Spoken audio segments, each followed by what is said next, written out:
MLA madam बीबी सरबजीत मानकर जी ਨਾਲ ਪੰਜਾਬ ਦੇ ਮੌਜੂਦਾ ਹਾਲਾਤਾਂ ਬਾਰੇ ਤੇ ਸਾਰੇ ਜੋ ਕਰੋਨਾ ਵਾਇਰਸ ਨੂੰ ਦੇਖਦੇ ਹੋਏ ਗਤੀਵਿਧੀਆਂ ਚੱਲ ਰਹੀਆਂ, ਚਾਹੇ ਉਹ ਮੰਡੀ ਦੀਆਂ ਵਾ, ਚਾਹੇ ਸਕੂਲਾਂ ਦੀਆਂ ਵਾ, ਜਾਂ ਕਿਸੇ ਵੀ ਤਰ੍ਹਾਂ ਦੀ ਕੋਈ ਵੀ ਸਮੱਸਿਆ ਵਾ, ਉਹ ਤੁਹਾਡੀ ਅੱਜ ਮੈਡਮ ਨਾਲ ਗੱਲਬਾਤ ਕਰਾਵਾਂਗੇ।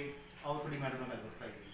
ਮੈਡਮ ਜੀ, ਪੰਜਾਬ ਦੀ ਮੌਜੂਦਾ ਹਾਲਾਤਾਂ ਬਾਰੇ ਤੁਸੀਂ ਕੀ ਕਹਿਣਾ ਚਾਹੋਗੇ? ਸਭ ਤੋਂ ਪਹਿਲਾਂ ਪੰਜਾਬ ਲਾਈਵ ਦੇ ਸਾਰੇ ਦਰਸ਼ਕਾਂ ਨੂੰ ਵਾਹਿਗੁਰੂ ਜੀ ਦਾ ਖਾਲਸਾ ਵਾਹਿਗੁਰੂ ਜੀ ਕੀ ਫਤਿਹ। ਪੰਜਾਬ ਦੇ ਸਭ ਤੋਂ ਪਹਿਲਾਂ ਅੱਜ ਕੋਵਿਡ-19 ਦੇ ਚੱਲਦੇ ਪੰਜਾਬ ਦੇ ਮੌਜੂਦਾ ਹਾਲਤ ਰਾਸ਼ਨ ਤੇ ਕਰਦੀ ਹੈ। ਸਰਕਾਰ ਨੇ ਆਪਣੇ ਵੱਲੋਂ ਬੜੇ ਅੱਛੇ ਐਫਰਟਸ ਕੀਤੇ ਆ। ਕੋਵਿਡ-19 ਦੇ ਵਿੱਚ ਉਹਨਾਂ ਨੇ ਨੋਡਲ ਅਫਸਰ ਅਪਾਇੰਟ ਕੀਤੇ। ਸਰਕਾਰ ਕਹਿ ਰਹੀ ਹੈ ਇੰਨੇ ਲੱਖ ਦੇ ਪੈਕੇਟ ਅਸੀਂ ਦੇ ਚੁੱਕੇ ਹਾਂ, ਇੰਨੇ ਸਿਲੰਡਰ ਅਸੀਂ ਵੰਡ ਚੁੱਕੇ ਹਾਂ, ਪਰ ਸਮਝ ਨਹੀਂ ਆਉਂਦੀ ਵੀ ਇਹ ਸਿਲੰਡਰ ਕਾਗਜ਼ਾਂ 'ਚ ਵੰਡੇ ਗਏ ਜਾਂ ਆਮ ਲੋਕਾਂ ਤੱਕ ਪਹੁੰਚੇ ਆ। ਹੁਣ ਮੇਰੀ ਕੈਪਟਨ ਸਰਕਾਰ ਨੂੰ ਇੱਕੋ ਹੀ ਬੇਨਤੀ ਹੈ ਕਿ ਤੁਸੀਂ ਕੰਮ ਬਹੁਤ ਅੱਛਾ ਕਰ ਰਹੇ ਹੋ, ਇਹ ਚੀਜ਼ਾਂ ਵੰਡੀਆਂ ਜਾਣੀਆਂ ਚਾਹੀਦੀਆਂ ਸੀ, ਪਰ ਜਨਤਕ ਕਰੋ ਡਾਟਾ ਨਾਲ ਦੀ ਨਾਲ ਜਿਹੜੇ ਹਲਕੇ ਦੇ ਵਿੱਚ ਜਾ ਰਿਹਾ ਉਹ ਡਾਟਾ ਜਨਤਕ ਕਰ ਦਿਓ। ਤੁਸੀਂ ਸਭ ਤੋਂ ਵੱਡੀ ਹੈਰਾਨੀ ਵਾਲੀ ਗੱਲ ਇਹ ਆ, ਇਹਨਾਂ ਦਾ ਹਰ ਨੁਮਾਇੰਦਾ ਸਰਕਾਰੀ ਪੈਕੇਟ ਚੱਕ ਕੇ ਲੋਕਾਂ ਦੇ ਘਰ ਲੈ ਕੇ ਜਾ ਰਿਹਾ। ਜਦੋਂ ਅਸੀਂ ਨੋਡਲ ਅਫਸਰ ਹੀ ਲਾਤਾ, ਜਦੋਂ ਅਸੀਂ ਨੋਡਲ ਅਫਸਰ ਨੂੰ ਅਪਾਇੰਟ ਕਰਤਾ ਵੀ ਸਭ ਕੁਝ ਤੁਸੀਂ ਕਰਨਾ, ਤੇ ਫਿਰ ਤਾਂ ਮਤਲਬ ਹੀ ਨਹੀਂ ਬਣਦਾ ਨਾ ਕਿਸੇ ਪੋਲੀਟੀਕਲ ਬੰਦੇ ਦਾ ਆਉਂਦਾ। ਠੀਕ ਹੈ, ਅਸੀਂ ਹੈਲਪਰ ਹੋ ਸਕਦੇ ਹਾਂ, ਮੈਂ ਵੀ ਠੀਕ ਹੈਲਪਰ ਹੋ ਸਕਦੀ ਹਾਂ, ਪਰ ਜੇ ਅਫਸਰ ਆਪਾਂ ਨੂੰ ਕਰਫਿਊ ਲੋਕਡਾਊਨ ਕਿਉਂ ਲਾਇਆ ਵੀ ਲੋਕ ਘਰੇ ਰਹਿਣ? ਜੇ ਆਪਾਂ ਰਾਜਨੀਤੀ ਰੋਟੀਆਂ ਹੀ ਚਿਪਕਾਉਣੀਆਂ ਇਸ ਟਾਈਮ, ਫਿਰ ਲੋਕਾਂ ਨੇ ਤਾਂ ਬਾਹਰ ਆਉਣੀ ਨਹੀਂ। ਆਪਣੇ ਹਰ ਇੱਕ ਨੂੰ ਕੋਸ਼ਿਸ਼ ਕਰ ਰਿਹਾ ਪੈਕੇਟ ਫੜਾ ਕੇ ਲੋਕਾਂ ਦੇ ਹੱਥਾਂ ਦੇ ਵਿੱਚ ਵੀ ਅਸੀਂ ਫੋਟੋ ਕਰਾ ਕੇ ਅਸੀਂ ਚਮਕਾ ਲਈਏ ਵੀ ਅਸੀਂ ਦਿੱਤਾ। ਪਰ ਸਰਕਾਰ ਨੂੰ ਪਤਾ ਹੋਣਾ ਚਾਹੀਦਾ ਵੀ ਜਿਹੜਾ ਇਹ ਰਾਸ਼ਨ ਆ ਇਹ ਕੋਈ ਨਹੀਂ ਦੇ ਰਿਹਾ, ਇਹ ਲੋਕ ਆਪ ਦਾ ਹੀ ਕਮਾਇਆ ਲੈ ਰਹੇ ਆ। ਲੋਕ ਕਿਸ ਤਰ੍ਹਾਂ ਲੈ ਰਹੇ ਆ? ਉਹਨਾਂ ਨੇ ਟੈਕਸ ਦਿੱਤਾ, ਟੈਕਸ ਦੇ ਵਿੱਚੋਂ ਇਨਕਮ ਆਈ ਹੈ। ਇਹ ਕਿਸੇ ਕੋਈ ਕਿਸ ਤਰ੍ਹਾਂ ਇਹ ਸਾਂਝ ਦੱਸ ਸਕਦਾ ਜੀ? ਮੈਡਮ, ਮੌਜੂਦਾ ਪੰਜਾਬ ਦੀਆਂ ਆਪਣਾ ਜੋ ਮੰਡੀਆਂ ਬਾਰੇ ਕੀ ਕਹਿਣਾ ਚਾਹੋਗੇ ਕਿ ਮੰਡੀਆਂ ਵਿੱਚ ਆਪਣਾ ਇਸ ਟਾਈਮ ਰਬੀ ਦੀ ਫਸਲ ਅਨਾਜ ਆ ਰਿਹਾ ਵਾ, ਤੇ ਉਸ ਤਰ੍ਹਾਂ ਵਿੱਚ ਕਿਸ ਤਰ੍ਹਾਂ ਦੀ ਕੋਈ ਦਿੱਕਤਾਂ ਤਾਂ ਨਹੀਂ ਆ ਰਹੀਆਂ? ਸਭ ਤੋਂ ਵੱਡੀ ਗੱਲ ਤਾਂ ਕੈਪਟਨ ਸਾਹਿਬ ਨੇ 30/30 ਦੀ ਫਾਇਦਾ ਦਿੱਤੀ ਹੈ। ਇੱਕ ਵਪਾਰੀ ਨੂੰ 5 ਪਾਸ ਮਿਲਣੇ, ਇੱਕ ਆੜ੍ਹਤੀ ਨੂੰ 5 ਪਾਸ ਤੇ ਕਿਸਾਨ ਪਰੇਸ਼ਾਨੀ 'ਚ, ਕਿਸੇ ਕੋਲ ਛੋਟੀ ਟਰਾਲੀ ਹੈ, ਕਿਸੇ ਕੋਲ ਵੱਡੀ ਟਰਾਲੀ ਹੈ, ਤੇ ਪਤਾ ਨਹੀਂ ਇਸ ਵਾਰ ਕੁਦਰਤ ਐਸੀ ਚਮਕ ਰਹੀ ਹੈ, ਜਿਹੜੀ ਕੁਦਰਤ ਹੈ ਪ੍ਰਕੋਪੀ ਦਾ ਕਹਿਰ ਇਸ ਤਰ੍ਹਾਂ ਭਟਕਾ ਰਹੀ ਹੈ ਕਿ ਬਾਰਿਸ਼ ਆ ਰਹੀ ਹੈ, ਲੋਕ ਡਰੇ ਪਏ ਆ। ਹੁਣ ਸਰਕਾਰ ਬੈਠ ਕੇ ਵੱਡੇ ਕੈਬਨਿਟ ਮੀਟਿੰਗਾਂ ਦੇ ਵਿੱਚ ਵਾਅਦੇ ਤਾਂ ਕਰ ਲੈਂਦੀ ਹੈ ਵੀ ਅਸੀਂ 24 ਘੰਟੇ ਦੇ ਵਿੱਚ ਲਿਫਟਿੰਗ ਕਰ ਦਾਂਗੇ। ਆਪਣੀ ਹਟੂਰ ਮੰਡੀ 'ਚ, ਜਗਰਾਉਂ ਦੀ ਮੇਰੇ ਹਲਕੇ ਦੀ ਹਟੂਰ ਮੰਡੀ ਦੇ ਵਿੱਚ ਤੁਸੀਂ ਯਕੀਨ ਮੰਨਿਓ 8 ਦਿਨ ਹੋ ਗਏ, 18 ਤਰੀਕ ਤੋਂ ਲੈ ਕੇ ਅੱਜ ਤੱਕ 5-6 ਦਿਨ ਹੋ ਗਏ ਜਦ ਤੱਕ ਕੋਈ ਲਿਫਟਿੰਗ ਨਹੀਂ ਹੋਈ, ਕੋਈ ਟਰੱਕ ਨਹੀਂ ਗਿਆ ਉੱਥੇ। ਕੱਲ ਬਾਰਿਸ਼ ਕਰਕੇ ਫਸਲ ਦਾ ਨੁਕਸਾਨ ਹੋ ਗਿਆ, ਅੱਜ ਉਹਨਾਂ ਨੇ ਇਸ ਕਰਕੇ 2 ਦਿਨ ਨਹੀਂ ਲੈਣੇ ਵੀ ਹੁਣ ਫਸਲ ਸੁੱਕਣ ਦਿਓ। ਕਿਸਾਨ ਪਰੇਸ਼ਾਨ, ਆੜ੍ਹਤੀਆਂ ਪਰੇਸ਼ਾਨ, ਸ਼ੈਲਰਾਂ ਵਾਲੇ ਪਰੇਸ਼ਾਨ, ਪਰ ਸਰਕਾਰ ਨੇ ਕਾਨੂੰਨ ਤਾਂ ਬਣਾ ਲਏ, ਕਾਨੂੰਨ ਚੱਲੇ ਕਦੋਂ ਉਹ ਨਹੀਂ ਪਤਾ ਜੀ। ਮੈਡਮ, ਮੌਜੂਦਾ ਸਰਕਾਰ ਆਪਣਾ ਸਕੂਲਾਂ ਬਾਰੇ ਕੀ ਕਹਿਣਾ ਚਾਹੁੰਦੀ ਜੋ ਸਕੂਲਾਂ 'ਚ ਸਮੱਸਿਆ ਆ ਰਹੀ ਹੈ ਇਸ ਟਾਈਮ? ਦੇਖੋ ਜੀ, ਜਿਹੜਾ ਤਾਂ ਪ੍ਰਾਈਵੇਟ ਸਕੂਲ ਹੈ ਉਹ ਉਸੇ ਤਰ੍ਹਾਂ ਤਾਨਾਸ਼ਾਹ ਰਵੱਈਆ ਦਿਖਾਉਂਦੀ ਹੈ। ਉਹਨੇ ਅੰਦਰੋਂ ਅੰਦਰ ਪੈਰੈਂਟਸ ਨੂੰ ਕਹਿ ਕੇ ਬਈ ਤੁਸੀਂ ਸਰਕਾਰ, ਕਿਉਂਕਿ ਹਮੇਸ਼ਾ ਤੁਸੀਂ ਇੱਕ ਗੱਲ ਨੋਟ ਕੀਤੀ ਹੋਣੀ ਹੈ, ਪ੍ਰਾਈਵੇਟ ਸਕੂਲ ਵਰਸਸ ਸਰਕਾਰੀ ਸਕੂਲ ਪੰਜਾਬ ਦੇ ਵਿੱਚ ਚੱਲਦਾ ਹੁੰਦਾ। ਜਿਹੜੇ ਮੁੱਖ ਮੰਤਰੀ ਸਾਹਿਬ ਆਪਣੇ ਉਹ ਸਿਰਫ ਤੇ ਸਿਰਫ ਸਰਕਾਰੀ ਸਕੂਲਾਂ ਤੱਕ ਰਹਿ ਜਾਂਦੇ ਆ, ਪ੍ਰਾਈਵੇਟ ਸਕੂਲਾਂ ਦਾ ਉਹਨਾਂ ਤੇ ਕੋਈ ਜ਼ੋਰ ਨਹੀਂ ਚੱਲਦਾ। ਪਤਾ ਨਹੀਂ ਜ਼ੋਰ ਨਹੀਂ ਚੱਲਦਾ ਜੋ ਉਹਨਾਂ ਦੇ ਆਪਣੀ ਕਰਿੰਦੇ ਉਹਦੇ ਵਿੱਚ ਹੈ। ਹੁਣ ਤੁਸੀਂ ਇੱਕ ਗੱਲ ਬੜੀ ਹੈਰਾਨੀ ਵਾਲੀ ਗੱਲ ਲੱਗਦੀ ਜੀ, ਤੁਸੀਂ ਇੱਕ ਗੱਲ ਦੇਖੋ ਵੀ ਕਰੋਨਾ ਦੇ ਚੱਲਦੇ ਆ ਜਦੋਂ ਸਾਰਾ ਕੁਝ ਬੰਦ ਆ, ਕੀ ਮੁਸੀਬਤ ਪੈ ਗਈ ਸੀ ਵਿਜੇਂਦਰ ਸਿੰਗਲਾ ਜੀ ਨੂੰ ਇਹ ਕਹਿਣ ਲਈ ਕਿ ਇਹਨੂੰ ਗਰਮੀਆਂ ਦੀਆਂ ਛੁੱਟੀਆਂ ਮਾਰੋ। ਕਿਉਂ? ਕਿਉਂਕਿ ਗਰਮੀਆਂ ਦੀਆਂ ਛੁੱਟੀਆਂ ਅਕਸਰ ਇਹ ਹੁੰਦਾ ਵੀ ਜੋ ਬੱਸ ਦੇ ਕਿਰਾਏ ਵੀ ਦੇਣੇ ਹੁੰਦੇ ਆ, ਉਹ 'ਚ ਟੀਚਰਸ ਦੀ ਤਨਖਾਹ ਵੀ ਦੇਣੀ ਹੁੰਦੀ ਹੈ, ਤੇ ਬੱਚਿਆਂ ਨੇ ਫੀਸ ਵੀ ਦੇਣੀ ਹੁੰਦੀ ਹੈ। ਇਸ ਸ਼ਰੇਆਮ ਉਹਨਾਂ ਦੇ ਹੱਕ 'ਚ ਭੁਗਤਣ ਵਾਲਾ ਬਿਆਨ, ਜਦ ਕਿ ਕਹਿ ਸਕਦੇ ਸੀ ਵੀ ਸਕੂਲ ਕਰੋਨਾ ਕਰਕੇ ਬੰਦ ਹੈ, ਇਸ ਕਰਕੇ ਸਾਰੇ ਸ਼ਾਂਤ ਰਹਿਣ।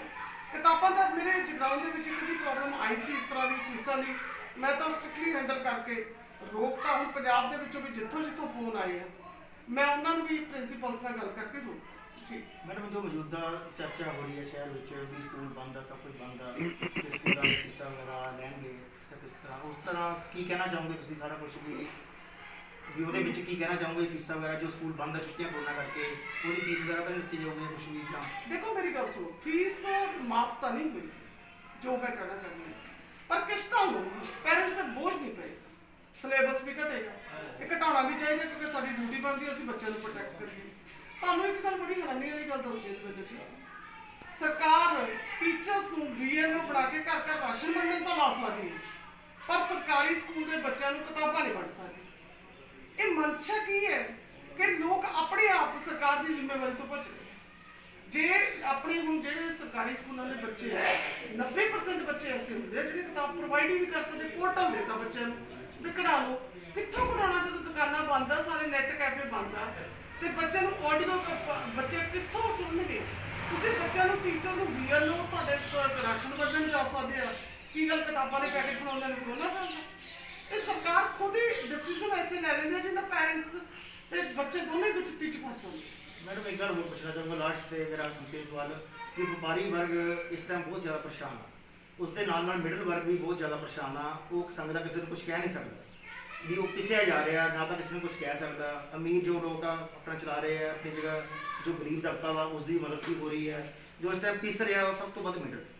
तो उसके बारे तुसी अपनी आवाज़ इस तरह किस तरह पहुँचाओगे सरकार तक ताकि उन्होंने भी आवाज़ सुनी जाए? देखो जी, जो मिडल क्लास है उन्होंने दुकाना किराए ते ਹੁਣ ਜੇ ਆਪਾਂ ਕਹਿੰਦੇ ਮਕਾਨ ਮਾਲਕ ਕਿਰਾਇਆ ਛੱਡਦੇ ਪੋਸੀਬਲ ਨਹੀਂ, ਕਿਉਂਕਿ ਉਹ ਇੱਕੋ ਬੰਦੇ ਨੇ ਆਪਣੇ ਘਰ ਚੋਂ ਕੁਝ ਜਗ੍ਹਾ ਦੇ ਕੇ ਦੁਕਾਨ ਪਾਈ ਹੁੰਦੀ ਹੈ, ਉਹਨੂੰ ਵੀ ਕਿਰਾਇਆ ਚਾਹੀਦਾ, ਉਹਨੇ ਆਪਣੇ ਬੱਚੇ ਪਾਲਣੇ। ਇਹਦੇ ਵਿੱਚ ਸਰਕਾਰ ਨੂੰ ਸੀਰੀਅਸਲੀ ਸੋਚਣਾ ਚਾਹੀਦਾ। ਉਹ ਵਪਾਰੀਆਂ ਦਾ ਪ੍ਰਾਪਰਟੀ ਟੈਕਸ ਮਾਫ ਕਰੇ, ਉਹ ਵਪਾਰੀਆਂ ਦੇ ਬਿਜਲੀ ਦੇ ਵੱਡੇ ਵੱਡੇ ਬਿੱਲ ਮਾਫ ਕਰਨ। ਉਹ ਲੋਕ ਵਪਾਰੀ ਐਸਾ ਵਰਗ ਹੈ ਜਿਹੜਾ ਪੂਰੀ ਸਮਾਜ ਦੀ ਰੀੜ੍ਹ ਦੀ ਹੱਡੀ ਹੈ, ਜਿਹੜਾ ਹਰ ਵਰਗ ਨੂੰ ਚਲਾਉਂਦਾ। ਸਰਕਾਰ ਜਿਸ ਤਰ੍ਹਾਂ ਦਿੱਲੀ ਦੀ ਤਰਜ਼ ਤੇ ਵਪਾਰੀਆਂ ਦੇ ਲਈ ਰਾਹਤ ਪੈਕੇਜ ਅਨਾਉਂਸ ਕਰੇਗਾ। ਹੁਣ ਦੇਖੋ ਤੁਸੀਂ ਅੱਜ ਦੀ ਤਰੀਕ ਦੇ ਵਿੱਚ ਵਕੀਲ ਭਾਈਚਾਰਾ ਉਹਨਾਂ ਨੂੰ ਤਾਂ ਕਿਤੋਂ ਨਹੀਂ ਮਿਲਣਾ ਜੀ। ਉਹਨਾਂ ਨੂੰ ਕੀ ਮਿਲਣਾ? ਰਾਹਤ ਪੈਕੇਜ ਦਾ ਉਹਨਾਂ ਨੂੰ। ਜੇ ਦਿੱਲੀ ਦੇ ਵਿੱਚ ਆਟੋ ਰਿਕਸ਼ਾ ਵਾਲਿਆਂ ਨੂੰ ਵੀ ਦਿੱਤਾ ਜਾ ਸਕਦਾ। ਆਪਾਂ ਕਹਿੰਦੇ ਗਰੀਬ ਬੰਦਾ ਦੁਖੀ ਹੈ, ਇਸ ਟਾਈਮ ਗਰੀਬ ਬੰਦਾ ਤਾਂ ਦੁਖੀ ਹੈ ਹੀ ਹੈ, ਨਾਲ ਮਿਡਲ ਕਲਾਸ ਕਿੰਨੀ ਦੁਖੀ ਹੈ। ਉਹ ਕਿਤੋਂ ਮੰਗਣ, ਉਹ ਕਿਹਨੂੰ ਕਹਿਣ? ਹੁਣ ਆਪਾਂ ਉਹਨਾਂ ਦੇ ਬੌਸਿਸ ਨੇ ਜਿਨ੍ਹਾਂ ਨੇ ਜਿਹੜੇ ਸੈਲਫ ਓਨਡ ਆ, ਵਕੀਲ ਭਾਈਚਾਰਾ ਹੋ ਗਿਆ, ਇੰਜੀਨੀਅਰਸ ਹੋ ਗਏ, ਜਿਹੜੇ ਛੋਟੀਆਂ 3 ਲੱਖ ਤੱਕ ਦੇ 2.5 ਲੱਖ ਤੱਕ ਦੀ ਕਿਤਾਬ ਭਰਦੇ ਆ ਜੀ, ਉਹ ਸਾਰੇ ਦੁਖੀ ਹੈ। ਪਰ ਇਹਨਾਂ ਦਾ ਸੁੱਖ ਭੱਠੇ ਵਾਲਿਆਂ ਨੂੰ, ਹੁਣ ਮੇਰੀ ਅੱਜ ਕੱਲ੍ਹ ਹੋਈ ਭੱਠੇ ਵਾਲਿਆਂ ਨਾਲ, ਬੜੀ ਹੈਰਾਨੀ ਵਾਲੀ ਗੱਲ ਹੈ। ਭੱਠੇ ਵਾਲਿਆਂ ਨੂੰ ਕਹਿੰਦੇ ਵੀ ਤੁਸੀਂ ਪ੍ਰੋਡਕਸ਼ਨ ਕਰ ਲਓ ਜੀ, ਠੀਕ ਹੈ, ਠੇਕੇ ਦੇ ਵਿੱਚ ਪਰ ਡਿਲੀਵਰੀ ਕਦੋਂ ਹੋਣੀ ਹੈ ਪਤਾ ਨਹੀਂ। ਕਿਉਂ ਕਰੇਗਾ ਵੀ ਬੰਦਾ ਇੰਨਾ ਖਰਚ? ਦੂਸਰੀ ਗੱਲ ਇੱਕ ਹੋਰ ਤੁਹਾਨੂੰ ਮੈਂ ਬੜੀ ਹੈਰਾਨੀ ਵਾਲੀ ਗੱਲ ਦੱਸਦੀ ਹਾਂ। ਜਦ ਤੱਕ ਸਰਕਾਰ ਆਪਣੀ ਮਨਸ਼ਾ ਦੇ ਨਾਲ ਇਹ ਚੀਜ਼ਾਂ ਇਹਨਾਂ ਨੂੰ ਰਾਹਤ ਪੈਕੇਜ ਅਨਾਉਂਸ ਨਹੀਂ ਕਰਦੀ, ਉਦੋਂ ਤੱਕ ਫਰਸਟ੍ਰੇਸ਼ਨ ਵਧੇਗੀ। ਸਰਕਾਰ ਆਪਣੀ ਜ਼ਿੰਮੇਵਾਰੀਆਂ ਤੋਂ ਨਾ ਭੱਜੇ। ਕੋਵਿਡ-19 ਆ, ਅਸੀਂ ਵਿਰੋਧੀ ਧਿਰ ਵੀ ਸਰਕਾਰ ਦੇ ਪਿੱਛੇ ਚੱਲ ਰਹੇ ਹਾਂ, ਕਿਉਂਕਿ ਜਿੱਥੇ ਗਲਤ ਕਰਨੀ ਉੱਥੇ ਅਸੀਂ ਬੋਲਾਂਗੇ। ਪਰ ਜੇ ਸਰਕਾਰ ਸਿਰਫ ਲੋਕਾਂ ਨੂੰ ਭੰਬਲ ਭੁੱਸੇ 'ਚ ਪਾ ਕੇ ਆਪਣੇ ਆਪ ਨੂੰ ਬਚਾ ਰਹੀ ਹੈ ਤਾਂ ਇਹ ਤਾਂ ਨਹੀਂ ਅਸੀਂ। मैडम ਹੁਣ अपना मध्यम वर्ग उम्मीद करे थोड़े तो उन्होंने आवाज़ भी सरकार तक पहुँचाओगे ताकि वो संग के किसी को कह नहीं सकते, तो उन्होंने आवाज़ इस तरीके पहुँचाई जाए ताकि उन्होंने समस्या भी पूरी हो जाए तो उन्होंने किसी को कुछ कहना नहीं। ਹੁਣ ਮੈਂ ਅੱਜ ਸਿਵਲ ਹਸਪੀਟਲ 'ਚ ਗਈ, ਉੱਥੇ ਸਾਈਕਲ ਸਟੈਂਡ ਦੇ ਠੇਕੇ ਵਾਲੇ ਮੈਨੂੰ ਮਿਲ ਗਏ।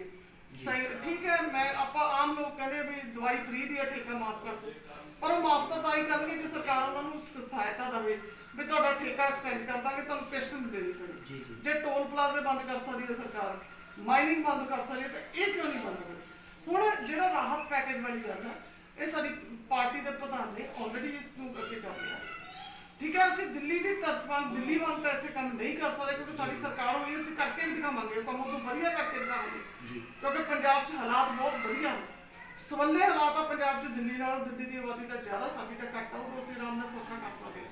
ਪਰ ਰਾਹਤ ਪੈਕੇਜ ਲਈ ਸਰਕਾਰ ਨੂੰ ਜ਼ਰੂਰ ਮਜਬੂਰ ਕਰਾਂਗੇ। ਮੈਡਮ ਕਰੋਨਾ ਵਾਇਰਸ ਦੇਖਦੇ ਹੋਏ ਕੀ ਤੁਸੀਂ ਕਹਿੰਦੇ ਹੋ ਪੰਜਾਬ ਦੇ ਹਾਲਾਤ ਠੀਕ ਆ ਬਿਲਕੁਲ ਵੀ ਜਗਰਾਉਂ ਬਿਲਕੁਲ ਪ੍ਰੋਪਰ ਬਚਿਆ ਹੋਇਆ ਮਹਾਰਾਜ ਦੀ ਕਿਰਪਾ ਨਾਲ, ਤਾਂ ਤੁਸੀਂ ਹੋਰ ਕੀ ਕਹਿੰਦੇ ਹੋ ਵੀ ਪੰਜਾਬ ਵਿੱਚ ਹਾਲਾਤ ਵੀ ਫੁੱਲ ਵਗੈਰਾ ਕਦੋਂ ਹੋ ਜੂਗੀ? ਜਿਵੇਂ 3 ਵਜੇ ਤੱਕ ਤਾਂ ਸਰਕਾਰ ਦੀ ਆਵਾਜ਼ ਹੈਗੀ ਵੀ 3 ਵਜੇ ਤੱਕ ਪ੍ਰੋਗਰਾਮ ਖੁੱਲ ਜੂਗਾ, ਤਾਂ ਤੁਸੀਂ ਕੀ ਪਬਲਿਕ ਨੂੰ ਕੀ ਕਰਨਾ ਚਾਹੋਗੇ ਮੌਜੂਦਾ ਸ਼ਹਿਰ ਦੀ ਵਿਧਾਇਕ ਹੋਣ ਦੇ?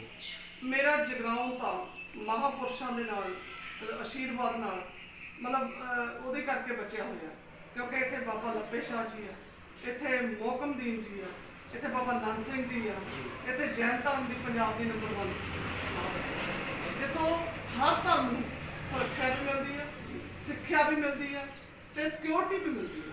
ਹੁਣ ਜਿਹੜੀ ਗੱਲ ਰਹਿ ਗਈ, ਮੈਨੂੰ ਲੱਗਦਾ ਵੀ ਮੇਰਾ ਜਗਰਾਉਂ ਤਾਂ ਬਚਿਆ ਰਿਹਾ ਜੀ।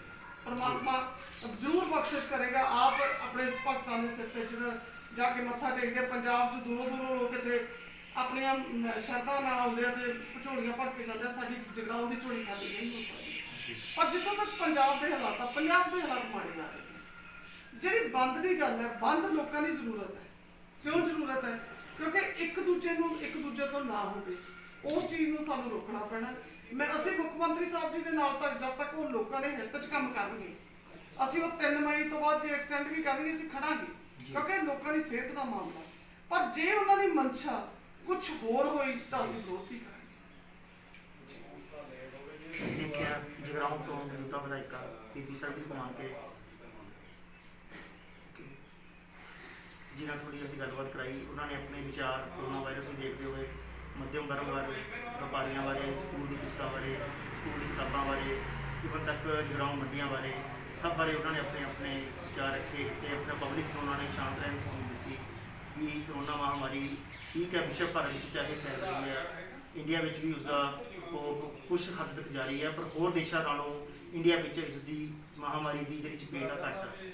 ਪਰ ਮੌਜੂਦਾ ਜਗਰਾਉਂ ਸ਼ਹਿਰ ਵਿੱਚ ਮਹਾਰਾਜ ਦੀ ਕਿਰਪਾ ਨਾਲ ਇੱਥੇ ਵੱਡੇ ਵੱਡੇ ਮਹਾਂਪੁਰਸ਼ਾਂ ਦੇ ਜੋ ਆਪਣਾ ਆਸ਼ੀਰਵਾਦ ਨਾਲ ਜਗਰਾਉਂ ਫਿਲਹਾਲ ਇਸ ਚਪੇਟ ਤੋਂ ਬਚਿਆ ਹੋਇਆ ਵਾ। ਮਹਾਰਾਜ ਕਿਰਪਾ ਕਰੇ ਵੀ ਇਹ ਬਚਿਆ ਰਹੇ ਤੇ ਉਹਨਾਂ ਨੇ ਆਪਣੇ ਸ਼ਹਿਰ ਵਾਸੀਆਂ ਨੂੰ ਅਪੀਲ ਕੀਤੀ ਹੈ ਕਿ ਮੌਜੂਦਾ ਲੋਕਡਾਊਨ ਨੂੰ ਦੇਖਦੇ ਹੋਏ ਆਪਣੇ ਘਰਾਂ ਵਿੱਚ ਹੀ ਰਹੋ ਤਾਂ ਕਿ ਸੇਫ ਰਹੋ। ਬਾਕੀ ਸਰਕਾਰ ਸਾਰਾ ਕੁਝ ਨਾਲ ਹੀ ਕਰਦੀ। ਜਗਰਾਉਂ ਤੋਂ ਕੈਮਰਾਮੈਨ ਦਵਿੰਦਰ ਜੈਨ, ਰਿਪੋਰਟਰ ਦਵਿੰਦਰ ਜੈਨ।